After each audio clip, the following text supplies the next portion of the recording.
ini saya akan menjelaskan 8 keterampilan mengajar. Apa sih 8 keterampilan mengajar itu? Yang pertama adalah keterampilan membuka dan menutup. Keterampilan membuka dan menutup merupakan bagian penting dalam proses pembelajaran. Keterampilan ini harus dikuasai secara teknis oleh calon guru sebagai langkah awal membangun pembelajaran yang menarik dan bermakna. Keterampilan membuka, yaitu kemampuan guru untuk menciptakan kondisi siap mental pada siswa agar perhatian dan motivasi belajar mereka terpusat pada materi yang akan disampaikan. Contoh, guru memutarkan rekaman suara audio seseorang yang sedang membaca puisi dengan penghayatan. Tujuan dari keterampilan membuka yang pertama yaitu menarik perhatian siswa. Contoh, memberi pertanyaan tematik, gambar, atau video singkat. Yang kedua, membangkitkan motivasi belajar, yaitu menjelaskan manfaat materi tersebut bagi kehidupan siswa. Yang ketiga, menghubungkan materi baru dengan pengalaman atau pengetahuan sebelumnya, yaitu mengulas materi sebelumnya. Dan yang keempat, menciptakan suasana belajar yang kondusif.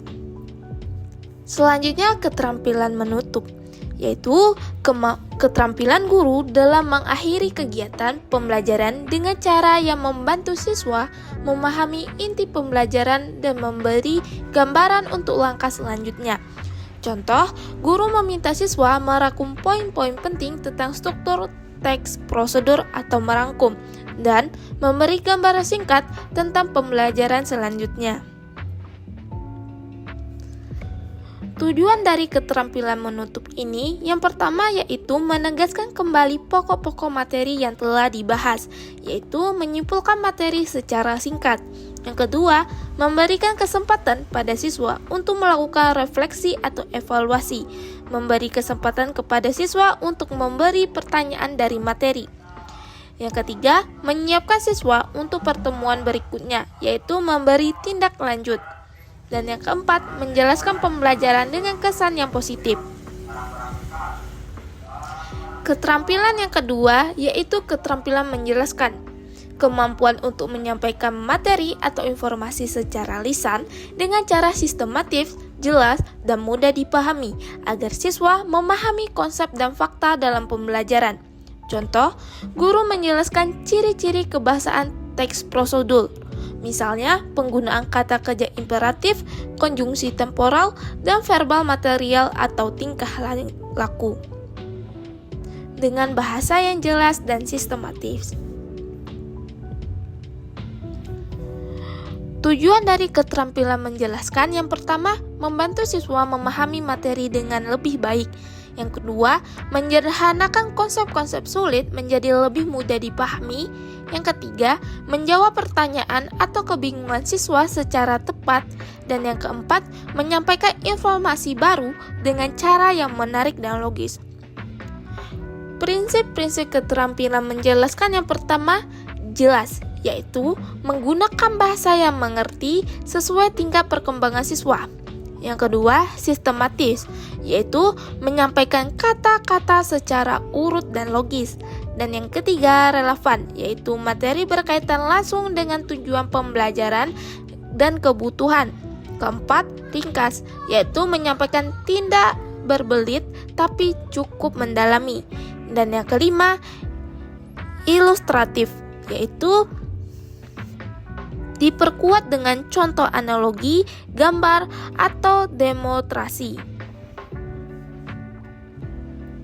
Keterampilan yang ketiga yaitu keterampilan bertanya, yang merupakan kemampuan dalam merancang, menyampaikan, dan menanggapi pertanyaan secara tepat dalam proses pembelajaran dengan tujuan mendorong partisipasi siswa dan meningkatkan pemahaman mereka terhadap materi.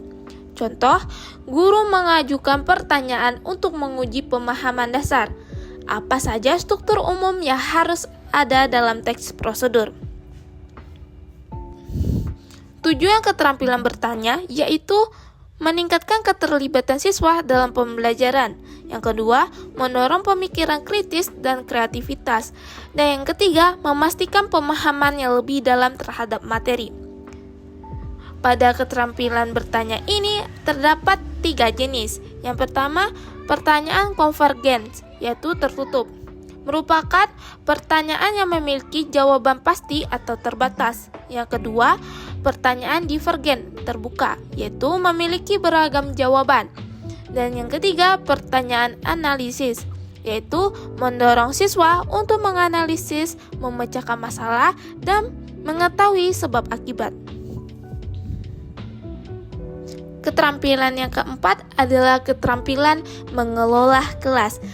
Keterampilan ini merupakan serangkaian upaya untuk menciptakan lingkungan belajar yang kondusif, terstruktur, dan tertib, serta mencegah gangguan yang menghambat proses pembelajaran.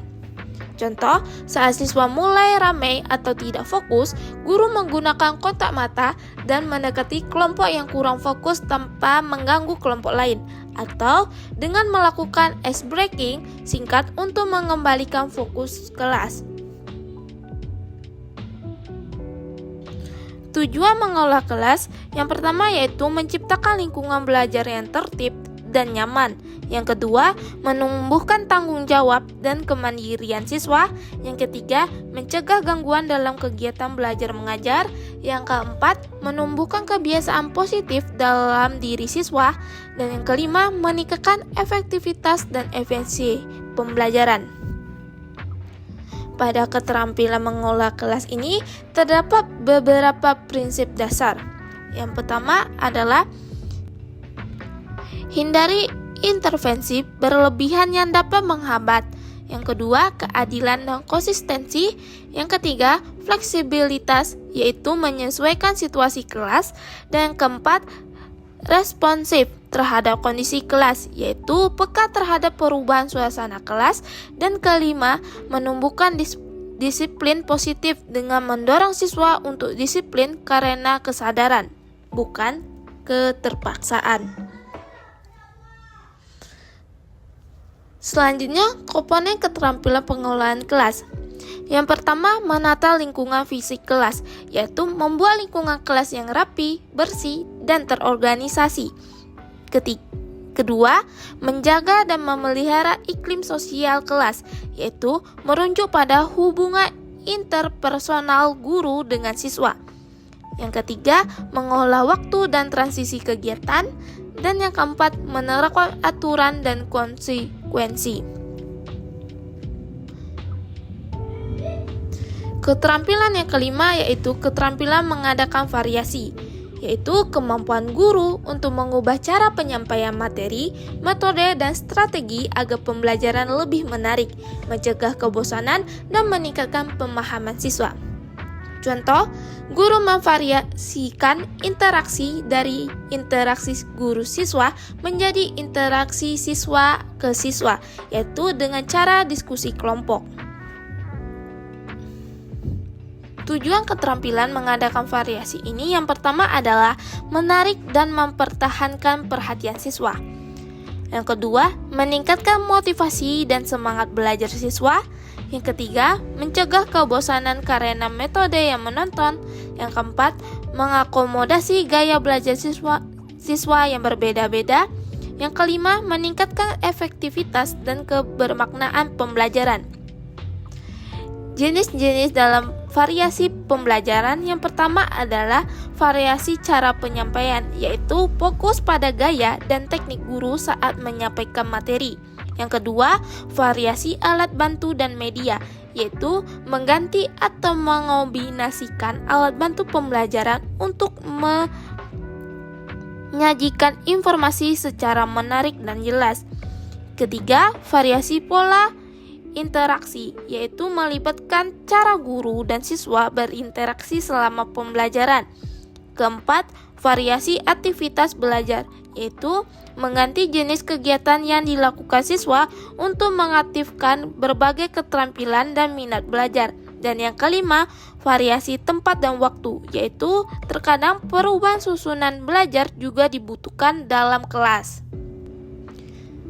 Keterampilan yang keenam adalah keterampilan memberikan penguatan. Keterampilan ini merupakan tindakan yang dilakukan oleh guru untuk memperkuat perilaku positif siswa. Contoh, guru memberikan acungan jempol atau tepuk tangan setelah kelompok selesai mempresentasikan hasil diskusinya atau memberi kata pujian pada siswa yang berhasil menjawab.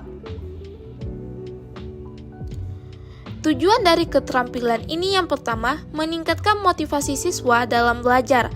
Yang kedua, membangun kepercayaan diri sehingga siswa merasa dihargai. Yang ketiga, mengembangkan perilaku positif di lingkungan kelas. Yang keempat, meningkatkan keterlibatan siswa dalam diskusi dan aktivitas pembelajaran.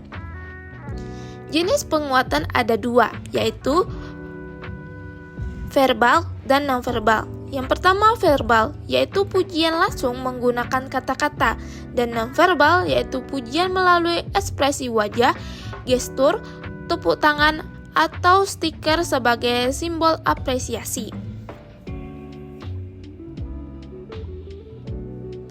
Keterampilan yang ketujuh yaitu keterampilan mengelola kelompok kecil dan perorangan. Merupakan kemampuan untuk membimbing siswa secara individual atau dalam kelompok kecil guna meningkatkan pemahaman konsep dan pengembangan keterampilan. Contoh, guru membagi siswa menjadi kelompok kecil antara 3-4 orang untuk menganalisis dua contoh teks prosedur yang berbeda. Guru memberikan tugas yang berbeda tingkat kesulitannya kepada siswa per orang yang sudah mahir atau yang memerlukan bimbingan lebih. Tujuan dari keterampilan ini yang pertama, memberikan perhatian khusus kepada siswa yang mengalami kesulitan belajar. Yang kedua, meningkatkan partisipasi aktif siswa dalam proses belajar. Yang ketiga, mengembangkan kemampuan belajar mandiri. Keempat, memperkuat pemahaman konsep yang belum dikuasai dalam pembelajaran klasikal. Yang kelima, mendorong kerjasama dan interaksi sosial dalam kelompok kecil. Selanjutnya, peran guru dalam keterampilan ini. Yang pertama adalah pembimbing, yaitu memberi arahan dan motivasi dalam belajar. Yang kedua, fasilitator, yaitu menciptakan lingkungan aman dan mendukung proses pembelajaran. Dan yang ketiga adalah pengevaluasi, yaitu memantau kemajuan siswa dan memberikan umpan balik.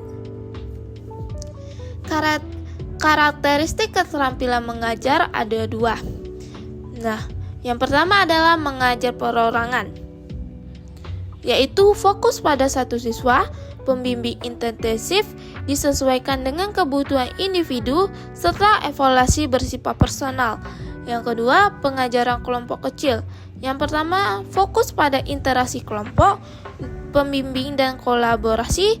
Ketiga, disesuaikan dengan dinamika kelompok. Dan keempat, evaluasi kelompok dan individu. Keterampilan yang terakhir atau keterampilan yang ke-8 yaitu membimbing diskusi kelompok kecil, yang merupakan keterampilan ini fokus pada proses membantu siswa dalam bertukar pikiran, ide, dan menyelesaikan masalah bersama. Contoh, guru meluruskan alur berpikir kelompok dengan memberikan petunjuk atau pertanyaan pemantik ketika kelompok mengalami kebuntuan. Tujuan dari keterampilan ini yang pertama adalah menghasilkan pemahaman bersama, yaitu pembimbing harus memasukkan kelompok untuk mencapai pemahaman lebih dalam mengenai topik yang dibahas. Yang kedua, meningkatkan keterampilan komunikasi, yaitu anggota kelompok akan dilatih untuk berkomunikasi secara jelas dan efektif. Yang ketiga, mendorong partisipasi aktif, yaitu mendorong siswa untuk berpartisipasi dalam diskusi. Dan yang terakhir adalah menghasilkan solusi atau keputusan. Baiklah, itulah 8 keterampilan mengajar. Sekian dari saya. Wassalamualaikum warahmatullahi wabarakatuh. Sampai jumpa.